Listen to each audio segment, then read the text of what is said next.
2022లో RRR సినిమాను release చేసిన Rajamouli next project వారణాసిని 2027లో release చేసేందుకు ప్లాన్ చేస్తున్నారు. అయితే ఇప్పటికే 3 ఏళ్లు పూర్తి కావడంతో already audience Jakkanna mark visuals ను మిస్ అవుతున్నారు.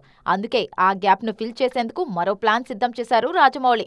రీసెంట్ గా బాహుబలి సినిమాను రిలీజ్ చేశారు. అయితే రెగ్యులర్ గా రిలీజ్ చేస్తే అందులో రాజమౌళి మార్క్ ఏముంటుంది? అప్పట్లో 2 భాగాలుగా రిలీజ్ అయిన సిరీస్ ను ఇప్పుడు ఒకే భాగంగా బాహుబలి ది ఎపిక్ పేరుతో ప్రేక్షకుల ముందుకు తీసుకొచ్చారు. టెక్నికల్ గాను సినిమాను అప్గ్రేడ్ చేసి ఈ జనరేషన్ కు కనెక్ట్ అయ్యేలా రిలీజ్ చేశారు. Baahubali the epic formula super hit కావడంతో ఇప్పుడు మరో రాజమౌళి క్లాసిక్ ను రిలీజ్ కు సిద్ధం చేస్తున్నారు.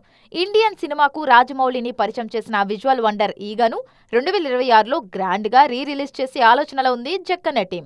13 ఏళ్ల క్రితం రిలీజ్ అయిన ఈగ సినిమా ఇప్పటికీ సెన్సేషనే. అందుకే లేటెస్ట్ టెక్నాలజీతో ఆ సినిమాను రీమాస్టర్ చేసి హై క్వాలిటీ విజువల్ ఎక్స్పీరియన్స్ తో మరోసారి ఆడియన్స్ ముందుకు తీసుకొచ్చేందుకు రెడీ అవుతున్నారు. అంటే వారణాసికి ముందు మరోసారి జక్కన్న మార్క్ హడావిడి మన స్క్రీన్ మీద కనిపించనుందన్నమాట.